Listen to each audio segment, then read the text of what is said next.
저는 올해 38살의 남자입니다. 저에게는 제 자신보다 소중하고 제 목숨을 내주어도 아깝지 않은 한 여자가 있었습니다. 그 여자의 이름은 이하영. 저보다 나이는 1살 어렸지만 하영이는 나의 유일한 친구였고 때론 누나, 때론 엄마 같은 여자였습니다. 제가 하영이를 처음 만난 건 제 나이 9살, 보육원에 입소했을 때였습니다. 하영이 얘기를 하기 전에 우리 집 얘기를 먼저 해야겠네요. 보육원에 입소하기 전 9살 때까지 저에게도 가족이 있었습니다. 아버지도 있었고 할머니도 있었습니다. 그런데 엄마는 얼굴도 모르고 이름도 모르고 살았습니다. 할머니한테 다른 애들은 엄마가 있는데 나는 엄마가 왜 없냐? 우리 엄마는 어디냐고 물으면 핏덩이를 버리고 간 네 엄마는 뭐하러 찾아? 네 낳아준 그 여자는 너 낳고 몸풀기도 전에 떠났어. 어떻게 꼬물거리는 애 젖 한 번도 안 물리고 떠나는지. 독하디 독한 건.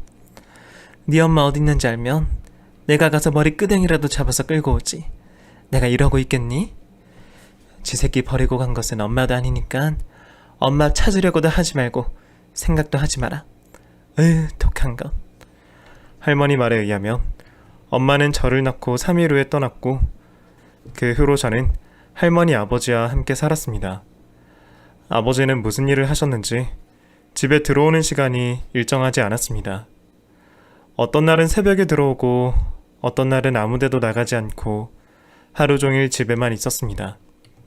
그러다 가끔 일을 하러 나갈 때는 어떤 아저씨들이 아버지를 데리러 왔는데 아저씨들과 함께 나간 날에는 아버지는 며칠씩 집에 들어오지 않다가 아침에 일어나 보면 아버지는 어느새 들어와 제 옆에 자고 있었습니다. 며칠씩 들어오지 않던 아버지가 들어오면 저는 기분이 좋아서 잠자는 아버지 얼굴을 가만히 들여다보곤 했는데 아버지 얼굴에는 항상 상처가 있었습니다. 누구랑 싸웠는지 누구한테 얻어맞았는지 이전에 생긴 상처가 가시기도 전에 또다시 상처가 생겨서 왔습니다. 그래서 제가 아버지 얼굴이 왜 이래? 하고 물으면 넘어져서 그래? 했습니다. 저는 그때 아버지가 거짓말한다는 걸 알았습니다. 7살인 저도 잘 안 넘어지는데 어른인 아버지가 계속 넘어진다는 것은 너무 이상한 일이라고 생각이 들었죠. 분명히 아버지가 친구들하고 쌈박질하고 와서 할머니한테 혼날까봐 넘어졌다고 거짓말한다고 생각했습니다. 그러던 어느 날 아버지에게 날벼락 같은 일이 벌어졌습니다. 아버지는 무슨 일인지 며칠 집을 비우고 집에 들어온 날 갑자기 짐을 챙기기 시작했습니다. 할머니는 무슨 일이야? 또 무슨 사고를 쳤어? 너 지금 어디 가려고 짐을 싸는 거야? 소리를 치면서 물었고 아버지는 엄마, 나 지금 설명할 시간이 없어. 나 지금 빨리 가야 돼. 상진이 좀 잘 부탁해요. 하고는 통장 하나를 할머니에게 건넸습니다. 그리고 제 손을 잡고서는 상진아, 아버지 좀 멀리 가야 돼서 한동안 집에 못 올 거야.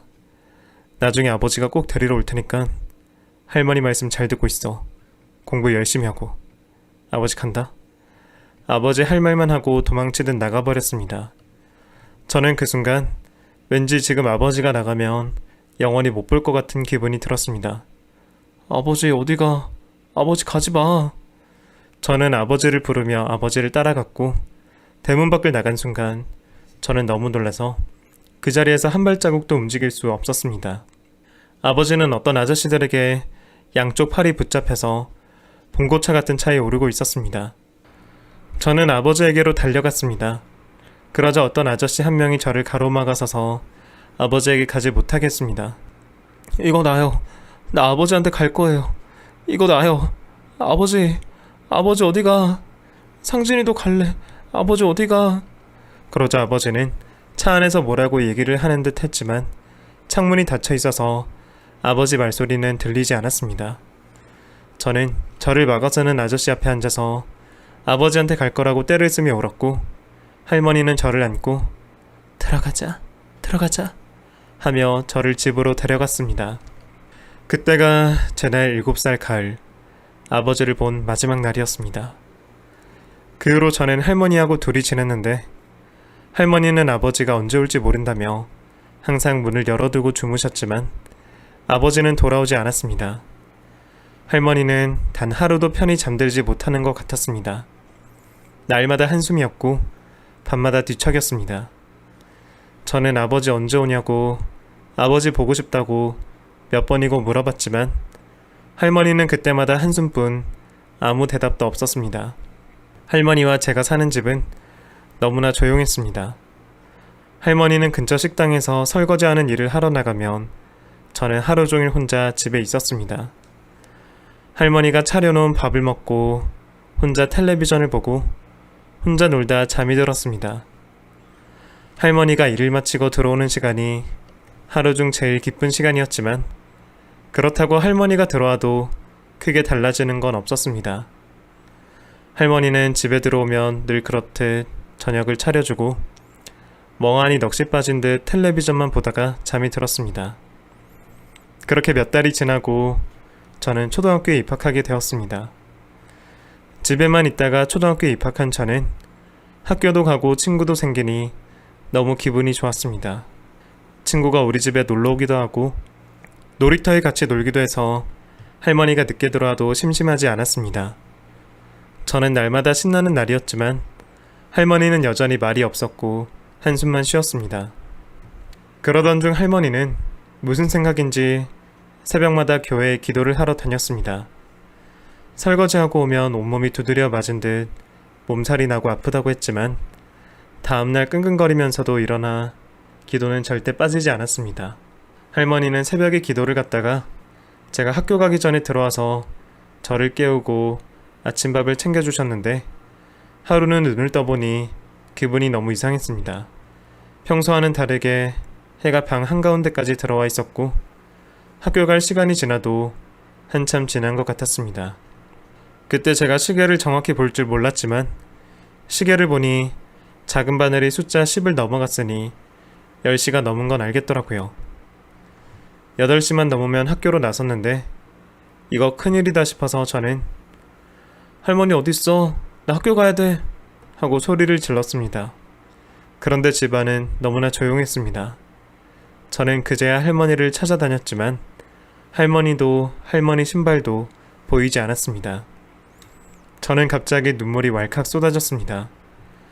할머니가 없다는 생각보단 학교 지각해서 선생님에게 혼날 생각에 겁이 나서 눈물이 쏟아진 것이었습니다. 저는 지금이라도 학교를 갈까 하다가 괜히 학교 갔다 혼나는 것보다 차라리 안 가는 게 낫겠다 생각이 들어 혼자 어제 먹다 남은 식은 밥을 아침으로 챙겨 먹고 있었습니다. 밥을 먹으면서 생각했습니다. 할머니는 어디 갔지? 할머니는 왜 아직 안 오지? 시계 작은 바늘이 벌써 10일로 가 있는데 할머니는 어디 있는 거야? 짜증이 났다가 겁이 났다가 제 마음을 저도 모르겠더라고요. 밥을 먹다 말고 기분이 너무 안 좋아져서 방 한쪽 구석에 쪼그리고 앉아 할머니를 기다리고 있는데 누가 대문을 두드렸습니다. 저는 혹시 할머니가 왔나 싶어서 얼른 대문으로 나갔습니다. 할머니요? 할머니! 할머니를 기대하고 문을 열었지만 그곳엔 할머니는 없고 경찰 아저씨만 서 있었습니다. 여기가 김계순 씨 사시던 집 맞니? 김계순은 우리 할머니 이름이었습니다. 그래서 제가 그렇다고 고개를 끄덕이니 다른 어른은 없니? 너 혼자야? 하고 물었습니다. 그래서 저는 할머니하고 둘만 산다고 아버지는 집에 안 들어온 지 오래됐다고 했습니다. 그랬더니 경찰 아저씨가 아, 그래? 난감한 표정을 지으며 서 있더니 저기 내가 이런 말을 전하게 되어서 참 마음이 아픈데 할머니가 새벽에 교통사고를 당하셨어. 뺑소니인데 그러니까 뺑소니는 할머니를 치고 도망을 갔다는 거야. 그래서 할머니가 병원으로 빨리 못 가셔서 돌아가셨구나. 저는 그때 아저씨 말이 정확히 무슨 말인지 잘 이해하지 못하고 그럼 우리 할머니 언제 와요? 하고 물었습니다. 그랬더니 경찰 아저씨는 뭐라고 말해야 될지 몰라 한참을 머뭇거리시더라고요. 그게 돌아가셨다는 건 다시 오실 수 있는 게 아니야. 할머니는 먼 곳 하늘나라에 가셨어. 그래서 할머니는 여기 못 오실 거야. 경찰 아저씨가 어렵게 말을 했습니다. 할머니가 못 오신다는 얘기를 들으니 떠나고 난 후 돌아오지 않았던 아버지가 생각이 나면서 덜컥 겁이 났습니다. 할머니한테 데려다 달라고, 할머니한테 갈 거라고. 당시 제가 할 수 있는 건 떼쓰는 일밖에 없었습니다. 하지만 아무리 떼를 써도 안 되는 일이 있다는 걸 알았습니다. 저는 할머니와 작별 인사도 하지 못한 채 할머니를 보내야 했고, 저는 아버지가 사라지고 2년 후 할머니까지 보내고 나서 천의 고아가 되었습니다. 할머니가 돌아가신 후 저는 보육원으로 보내졌습니다.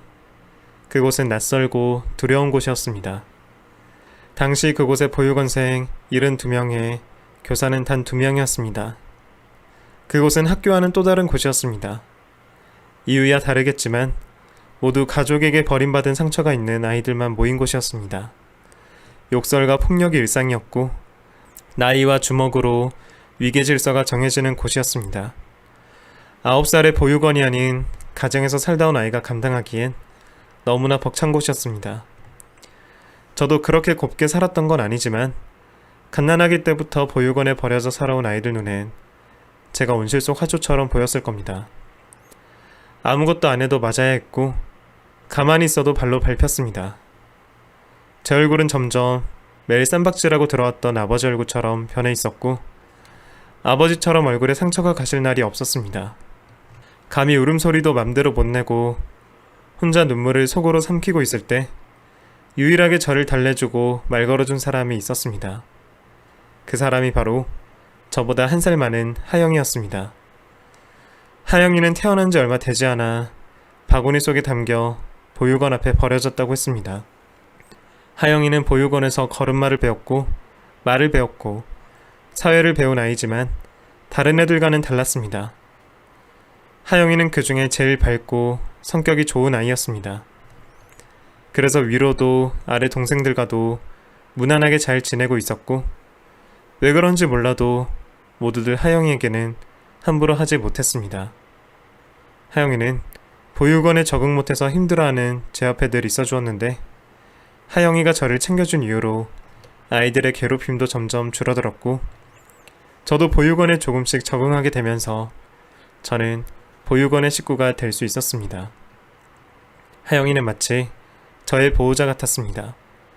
저의 누나이자 엄마 같은 영원히 함께하고 싶은 사람이었습니다.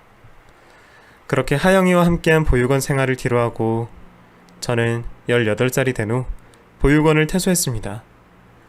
보육원은 저의 유일한 울타리였고 제가 먹고 발뻗을 수 있는 유일한 공간이었습니다. 그런 보육원을 떠나온다는 것이 너무나 두려웠지만 저는 1년 후 하영이와 만나기로 약속하고 1년을 악착같이 일하고 버텼습니다. 보육원에서 준 자립지원금을 들고 있으면 돈 빼앗기는 아이 많다고 해서 저는 우선 그 돈으로 제가 살 수 있는 옥탑방을 구했고 주유소 일을 시작했습니다. 저는 하영이가 보육원에서 나오면 함께 살 수 있도록 최대한 일을 많이 하고 최대한 돈을 아껴 썼습니다. 그리고 사는데 필요한 것들을 하나하나 사서 모았습니다. 몸은 힘들었지만 마음은 즐거웠습니다. 하영이와 함께 할 수 있는 날만 생각하면 몸이 날아다니는 듯 가벼웠으니까요. 보육원에서는 하영이가 저를 지켜주었듯 이제 앞으로는 제가 하영이를 지켜줄 것이라 마음먹었습니다. 그렇게 1년의 세월이 흐르고 하영이는 고등학교를 졸업한 후 3월 보육원을 나왔습니다. 저는 보육원에 들러서 하영이를 데리고 제가 구해놓은 옥탑방으로 왔고 하영이는 제 옥탑방을 보고 너무나 좋아했습니다. 우리 여기서 살 거야? 여기가 우리 집이야? 여기 살 거야. 그리고 앞으로 돈 많이 모으면 더 좋은 곳에 가서 살자. 그랬더니 하영이는 옥탑방에서 동네 아래를 내려다보며 아니야, 난 여기가 너무 좋아. 나 계속 여기서 살고 싶어. 밤 되면 하늘 별도 보이려나?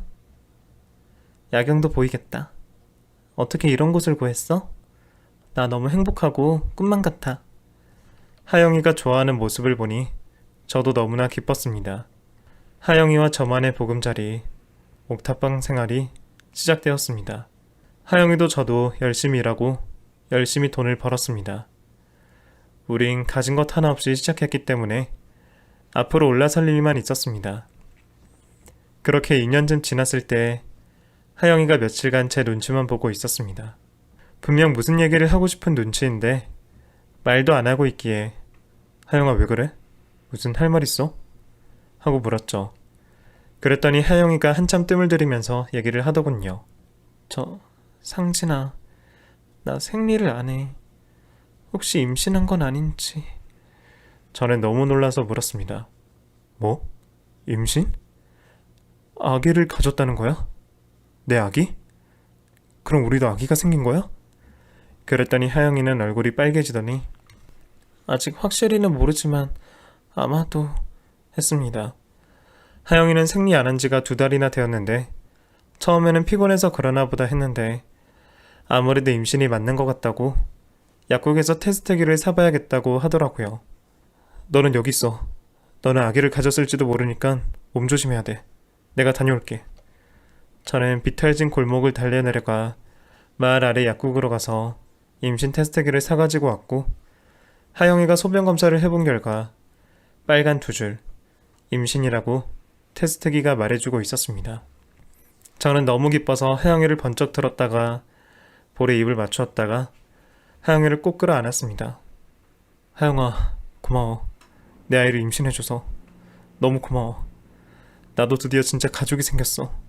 나 가족이 없다는 게 늘 너무 힘들고 마음이 허전했는데 이제 진짜 가족이 생겼어. 나 이제 아빠고 나는 아무것도 부럽지 않아. 나는 너랑 아가만 있으면 돼. 나 너무 행복해. 하영아, 나 너무 행복해. 이렇게 행복해도 되는지 모르겠지만 나 정말 너무너무 행복해. 하영이의 임신 소식을 알고 난 후 우리는 같이 병원에 갔고 아이가 건강하게 잘 자리 잡고 있다고 의사 선생님한테 얘기도 들었습니다. 이제 앞으로 저는 가족들을 책임져야 하니 더 열심히 일해야겠다 다짐하고 또 다짐했습니다. 하영이와 같이 살면서 결혼식을 올리거나 혼인신고를 해야 한다는 생각도 못하고 살았습니다. 그런데 이제 아이가 태어날 텐데 결혼사진은 있어야 된다 싶더라고요. 아이가 나중에 엄마 아빠 결혼사진 보여달라고 하는데 결혼사진 한 장 없으면 아빠로서 체면이 안 쓸 테니까요. 그래서 하영이와 저는 웨딩드레스와 턱시도를 빌려서 성당에서 우리 둘만의 작은 결혼식을 올렸습니다. 그리고 동사무소에 가서 혼인신고도 했습니다. 그렇게 우리는 혼인신고까지 마치고 법적으로도 완전한 가족이 되었습니다. 저는 계속 일하러 다녔고 하영이는 집에서 쉬라고 했습니다. 돈은 내가 벌어올 테니 걱정하지 말라고요. 그랬더니 하영이가 일을 하다가 집에만 있어서 그런지 47kg밖에 안 나가던 하영이 몸무게가 점점 불어난다고 걱정했습니다. 이렇게 몸무게가 늘어난 건 태어나서 처음이라고요. 그래서 제가 하영이에게 그랬습니다. 지금까지 너무 힘들게만 살다가 오랜만에 편히 쉬고 있어서 그런 거다. 그리고 임신하면 다 살찐다고 하더라. 살은 아기 낳고 나면 빠지는 거니까 신경 쓰지 말라고 했죠. 그런데 임신한 개월수가 많아지면서 하영이는 너무 힘들어했습니다. 몸도 너무 무겁고 살이 찐다기보다는 붓는 것 같다고 머리도 너무 아프다고 하더라고요. 그래서 저는 그럼 병원에 가보자 했습니다. 혼자 병원 가다가 계단에서 넘어지기라도 하면 안 되니 조금만 기다리라고 조만간 하루 조퇴할 테니 그때 병원 같이 가보자고 했죠. 그런데 하영이 몸 상태가 그때까지 기다릴 수 있는 수준이 아니었던 모양이었습니다. 하루는 집에 들어가 보니 하영이가 식은땀을 뻘뻘 흘리며 얼굴이 창백한 채로 누워 있었습니다. 어떻게 된 거냐고 왜 이러냐고 했죠. 그랬더니 하영이가 배가 너무 아파서 죽을 것 같아 몇 시간째 움직이지도 못하고 누워 있었습니다. 하영이 얼굴을 보니 괜히 심장이 두근거렸습니다. 저는 하영이를 데리고 응급실로 달려갔고 병원에 도착해서 보니 의사는 뱃속에 있는 아이 심장이 뛰지 않는다고 했습니다. 하영이는 임신 중독이었습니다. 하영이의 몸무게가 늘어난 것은 하영이가 살이 찐 게 아니라 부종 때문이라고 했습니다. 병원을 계속 꾸준히 다녔으면 아이도 하영이도 괜찮았을지도 모릅니다. 그런데 하영이는 임신 중독으로 인해 이미 합병증이 빠르게 진행된 상태였습니다. 임신 중독으로 인해 자궁에 산소가 제대로 공급이 안 되었고 결국 아이는 뱃속에서 숨진 채 나와야 했습니다. 사산아를 출산한 하영이는 깊이 절망했습니다. 저 역시 믿고 싶지 않은 현실에 너무나 괴로웠고 빨리 하영이를 병원에 데려오지 못한 죄책감에 미칠 것 같았습니다. 제가 아이를 죽인 거나 마찬가지라는 생각이 들었습니다. 우리는 아이가 세상 빛을 보기도 전에 아이를 가슴에 묻어야 했고 완전한 한 가족을 이룰 거라는 희망은 그대로 무너져 버렸습니다. 누군가 어른이 옆에 있었다면 상황이 달라졌을까요? 누군가 얼른 병원에 가보라고 했다면 이런 상황이 생기지 않았을까요? 우리는 그 현실을 감당하기에 너무 어렵고 무지했었습니다. 하지만 힘내려고 노력했습니다. 임신 중독이라는 것이 이렇게 무서운 건 줄 알았으니 다음부터는 조심하자고, 아이는 또 가지면 된다고, 다시 아이가 생기면 가슴에 묻은 아이 목까지 최선을 다해 키우자고 했습니다. 그런데 우리는 그럴 수 없었습니다. 임신 중독증은 아이한테만 영향을 준 것이 아니라 하영이에게도 너무나 큰 영향을 주었습니다. 하영이는 임신 중독 합병증은 췌장과 신장으로 이어졌고 저는 제가 벌었던 돈을 모두 하영이 병원비에 쏟아부었지만 하영이는 결국 췌장염에서 췌장암으로 진행되어 수술을 받았지만 결국 세상을 떠나고 말았습니다.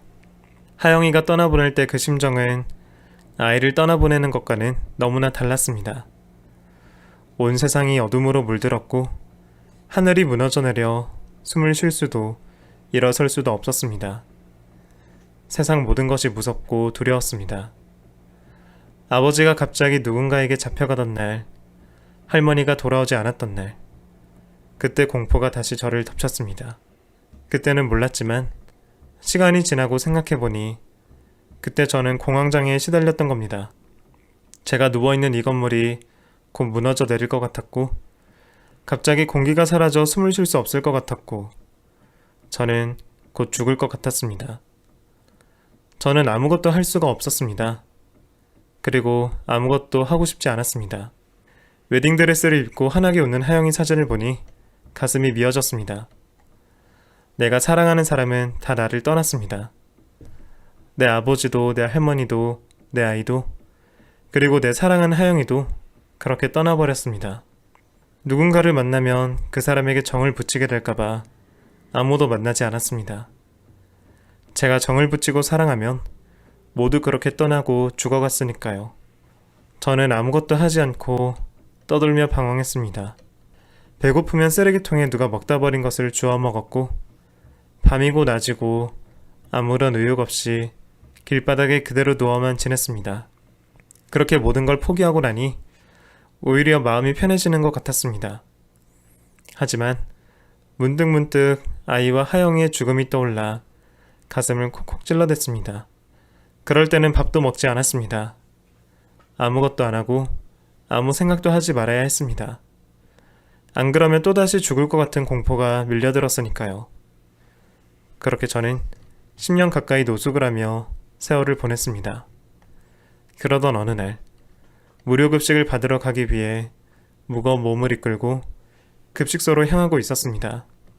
그런데 도로 옆에 한 여자가 땅바닥에 앉아서 피를 흘리며 괴로워하고 있었습니다. 가만히 보니 임산부 같았습니다. 저는 그 여자를 보니 10년 전 떠나간 하영이가 떠올랐습니다. 하영이도 저렇게 괴로워했는데 하영이도 저러다 죽어갔는데 저는 그 여자를 빨리 병원에 데려가야 된다는 생각이 들었습니다. 저는 그 여자에게로 가서 괜찮아요? 어디 아파요? 하고 물으니 병원에 좀... 여자는 괴로워하며 말도 제대로 잇지 못했습니다. 저는 온 힘을 다해 그녀를 두 팔로 안아들고 근처에 보이는 병원으로 갔습니다. 생전 처음 보는 여자였지만 죽지 말아요. 조금만 버텨요. 죽으면 안 돼요. 저도 모르고 계속 중얼거렸고 그 여자가 진료가 끝날 때까지 병원 복도에서 앉아서 기다렸습니다. 그리고 잠시 후 의사가 다가와 얘기했습니다. 보호자 되시죠? 조금만 늦었으면 위험할 뻔했어요. 임산부가 하혈을 좀 심하게 하긴 했는데 다행히 산모와 태아에게 아무 이상 없고요.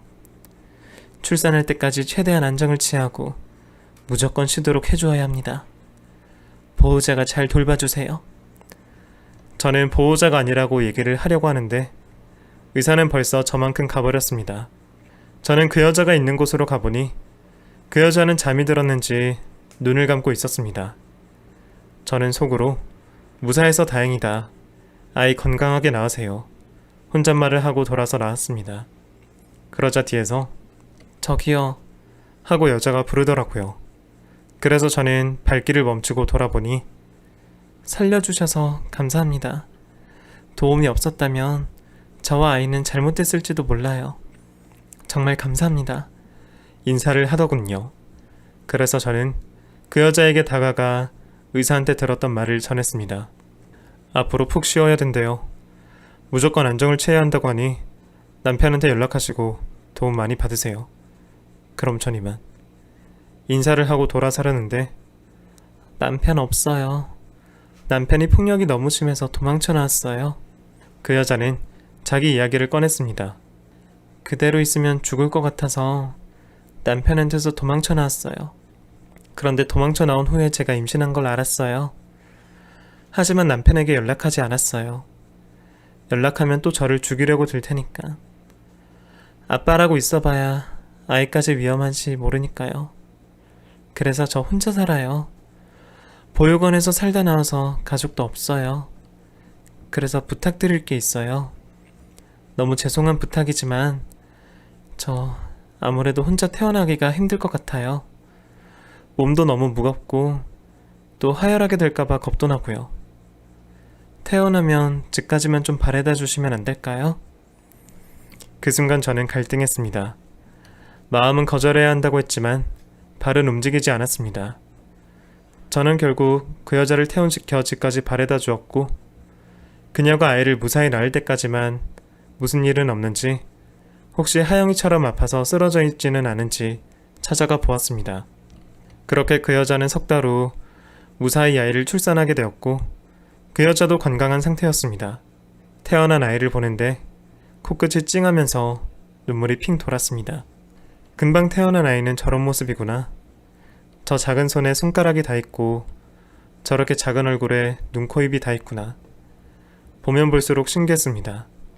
그런데 이상하게 그 아이를 보고 나니 하루 종일 그 아이가 생각이 나고 또 가서 보고 싶어서 견딜 수가 없었습니다. 아이를 출산할 때까지만 그 여자 집에 가기로 했는데 저는 저도 모르게 자꾸만 그 여자 집으로 향하고 있었습니다. 갈 때마다 그 여자는 환하게 저를 반겨주었고 저는 그 여자 집에 가면 시간 가는 줄도 모르고 아이를 한참 동안 들여다보다가 나왔습니다. 그렇게 3개월쯤 지났을까? 아이 얼굴에 살이 오르고 점점 예뻐지는 걸 보니 뭘 하나라도 사주고 싶고 예쁜 옷이라도 선물하고 싶었습니다. 그러다 문득 나는 아무것도 가진 게 없구나. 일할 수 있는데 일도 하지 않고 지금 왜 이렇게 살아가고 있나. 그래서 저는 이렇게 살지 말자. 내가 이렇게 사는 것을 하영이도 바라지 않을 거라는 생각이 들더군요. 그래서 저는 그때부터 다시 일을 시작했습니다. 저는 이런저런 일자리를 알아보다가 건물 청소하는 일을 하게 되었고 퇴근 후에는 새벽 1시까지 편의점 일도 하였습니다.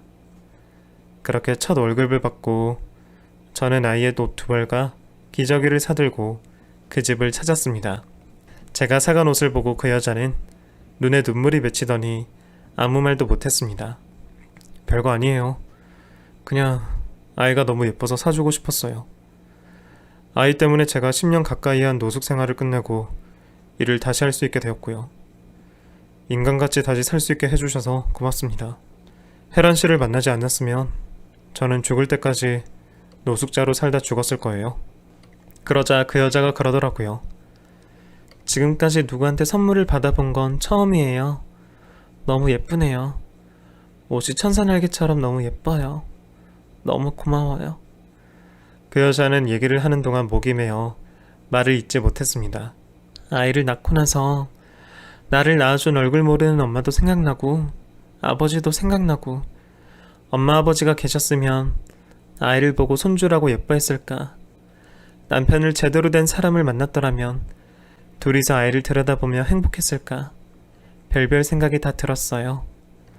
가족이 없으니 저도 외롭지만 아이도 외로울 것 같았어요. 한번 실패하긴 했지만 다시 가족을 만들고 싶다는 생각을 계속했어요. 상진 씨라면 같이 해도 좋지 않을까? 혼자 꿈을 꾸어보기도 했고요. 제가 이렇게 말한다고 부담 가지지는 마세요. 아이 있는 제가 감히 상진 씨한테 가족이 되자고 말하지는 않을 테니까. 그냥 그랬으면 어땠을까 생각만 해본 거예요. 상진 씨가 너무 좋은 사람인 것 같아서. 여자의 얘기를 듣고 있으니 마음에 더운 바람이 불어오는 듯 가슴이 따뜻해져 왔습니다. 나도 새로운 가족을 만들 수 있을까라는 생각이 들었지만 선뜻 가족이 되자고 할 자신이 없었습니다. 제가 사랑하면 또 떠나버리게 될까 봐서요. 그래서 저는 그날 아무 말 없이 그냥 돌아서 나왔고 저는 제 일에만 집중했습니다. 마음은 자꾸 아이와 혜란 씨가 있는 그곳으로 달려가고 싶은데 저는 용기가 나지 않았습니다. 그런 제 자신이 바보 같고 겁쟁이 같았습니다. 마음 한쪽에서는 가족을 만들지 말라고 했지만 또 다른 한쪽에서는 왜 안 되냐고, 왜 겁을 내고 있냐고 용기 없는 저를 꾸짖었습니다. 그렇게 저는 새벽 편의점 일을 마치고 새벽에 혜란 씨 집으로 찾아갔습니다. 너무 늦은 시각이라 놀랐죠? 아, 미안해요. 지금이 아니면 용기를 못 낼 것 같아서. 혜란 씨, 나 혜란 씨 가족이 되어도 될까요? 나 이렇게 못난 사람인데 저 같은 사람도 가족이 될 수 있을까요? 그러자 혜란 씨는 눈물을 뚝뚝 흘리며 다가와 그럼요.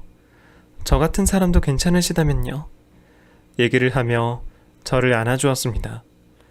제 눈에서도 뜨거운 눈물이 흘러내렸고 긴장된 마음이 풀리는 것 같이 편안했습니다. 그렇게 저는 하영이를 보내고 12여년 만에 혜란 씨와 가족이 되었습니다. 첫째 아이 서연이는 너무나 예쁘게 잘 자라고 있고 뱃속에는 둘째 아이가 무럭무럭 자라고 있네요.